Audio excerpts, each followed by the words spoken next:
नमस्कार। आज बात करेंगे एलटी भर्ती परीक्षा की। जैसे कि अभी आप लोगों को मैं 2 वीडियो में सब कुछ क्लियर कर चुकी हूँ कि कब से क्या हो रहा है इस एलटी भर्ती परीक्षा में। जैसे कि 18 नवंबर को एलटी भर्ती परीक्षा का रिजल्ट आना था। 1544 जो सीटें हैं उन पे नियुक्ति होनी थी एलटी टीचरों की, लेकिन अधर में लटक चुका है परिणाम। जैसा कि आप लोग सभी जानते हैं कि 18 नवंबर को जो यूके ट्रिपल एससी के अध्यक्ष है मारतोलिया जी, उन्होंने बताया था कि 18 नवंबर को रिज़ल्ट आना था। अभ्यर्थी सुबह से टक लगाए बैठे थे कि 18 नवंबर को रिज़ल्ट आएगा, लेकिन नहीं आया।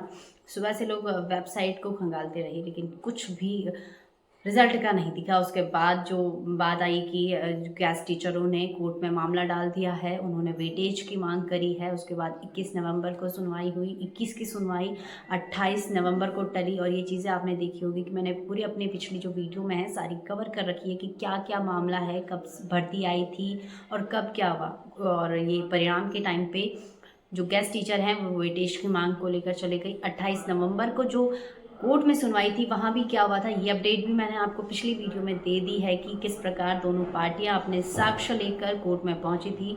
गेस्ट टीचर 2009 और 2014 और 2018 की नियमावलियों का हवाला देते हुए वेटेज की मांग कर रहे हैं। तो वहीं जो अभ्यर्थी हैं उन्होंने भी यही बताया कि जो इस सीधी भर्ती में इस तरीके की मांग करना गलत है, ये नियमों के विरुद्ध है। साथ ही साथ इस प्रकार के जो बीच में अगर आप करते हो, पैटर्न चेंज करते हो, तो आने वाली भर्तियों पर इसका असर पड़ेगा और काफ़ी नुकसान आयोग के साथ साथ अन्य लोगों को भी इसका झेलना पड़ेगा। और काफ़ी मतलब दोनों पार्टियों ने अपनी अपनी बात वहाँ रखी और जब कुछ भी निष्कर्षण नहीं निकला तो अगली सुनवाई के लिए ये बात टली, जो कि 6 दिसंबर को होनी है। मैंने अपनी पिछली वीडियो में बताया गया है कि अगली हेयरिंग की डेट 6 दिसंबर है। अब 6 दिसंबर को अभ्यर्थी उम्मीद लगाए बैठे हैं कि हमारे फेवर में आएगा और गेस्ट टीचरों की जो मांग है वो सोच रहे हैं कि हम लोग किस सीट पाएंगे। होगा तो क्या, ये 6 दिसंबर को ही पता चलेगा। लेकिन अभी तक जितना कुछ सुनने और देखने में और समझने में पता आया है, इससे पता चल रहा है कि गेस्ट टीचरों को वेटेज मिले या ना मिले ये तो अलग बात है, लेकिन सरकार कहीं ना कहीं इस मामले को लटकाने पे आई है। सुनवाई पर सुनवाई, सुनवाई पर सुनवाई इस मांग पर हो रही है, इस चीज़ पर हो रही है, परिणाम को घोषित करने पर। तो ये बड़ी सवाल है कि आखिर सरकार क्यों लेट कर रही है। तो इसे देखकर जो अभ्यर्थी हैं उन्होंने फैसला लिया है कि अब हम रैली करेंगे, हम अपनी मांग के लिए सड़कों पर उतरेंगे। और ये बात सही भी है कि मैंने पहले भी कहा था कि अब आप लोगों को एकजुट होने का समय आ गया है, तो इसलिए आप लोगों को सड़कों पर आना होगा। और इसी अभी जो बात निकल कर सामने आई है कि 2 दिसंबर को चलो देहरादून रैली का जो आगाज़ कर रहे हैं वो अभ्यर्थी कर रहे हैं। उन्होंने अपनी मांगों को लेकर ये ठाना है कि अब हमें सड़कों पर उतरना है। परेड ग्राउंड देहरादून में वो रैली का आगाज़ करेंगे, जहां वो अपनी मांग सरकार के सामने रखेंगे। उनका कहना है कि हमें सरकार पर दबाव बनाकर ही हम अपनी मांग को पूरा कर पाएंगे, वरना सरकार तो इसे लेट करती रहेगी और आगे भी इस मामले को बढ़ाती रहेगी। फैसला तो आएगा अभ्यर्थियों के हित में, लेकिन आखिर कब तक। पहले मारतोलिया जी ने बताया था, जो अध्यक्ष हैं, कि नवंबर माह तक रिजल्ट आ जाएगा, उसके बाद हम दिसंबर में नियुक्ति दे देंगे। लेकिन अब दिसंबर में सुनवाई ही होगी।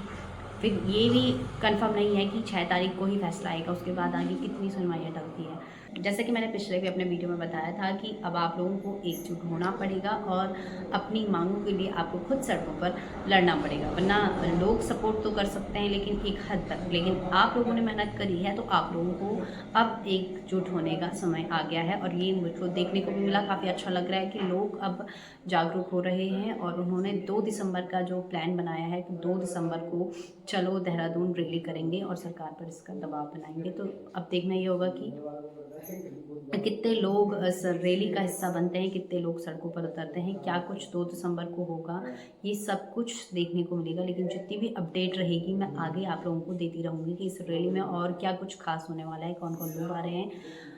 रुद्रप्रयाग, चमोली, पौड़ी, हल्द्वानी, नैनीताल, रामनगर, कहाँ से अभ्यर्थी इस रैली में हिस्सा लेंगे, सरकार पर किस प्रकार का दबाव बनेगा, सरकार इस पर क्या कुछ करेगी, क्या फैसला रहेगा और किस तरीके से 6 तारीख की सुनवाई फिर होगी, ये भी मैं आप लोगों के सामने बात रखूँगी। लेकिन अभी क्या कुछ होगा अभी जो कुछ हो रहा है ये मैंने आपको बता दिया है कि 2 दिसंबर की रैली का आगाज़ हो रहा है।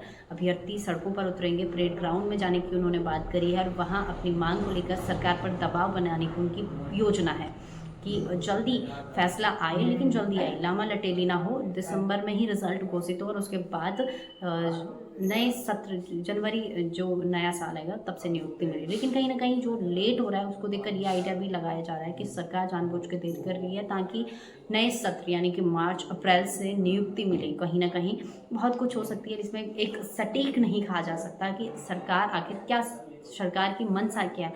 लेकिन अभी जो अभ्यर्थियों ने फैसला लिया है वो 2 दिसंबर चलो देहरादून रैली का लिया है। इसमें अभ्यर्थी बढ़ चढ़ कर हिस्सा लेने की तैयारी कर रहे हैं ताकि सरकार पर दबाव बन सके।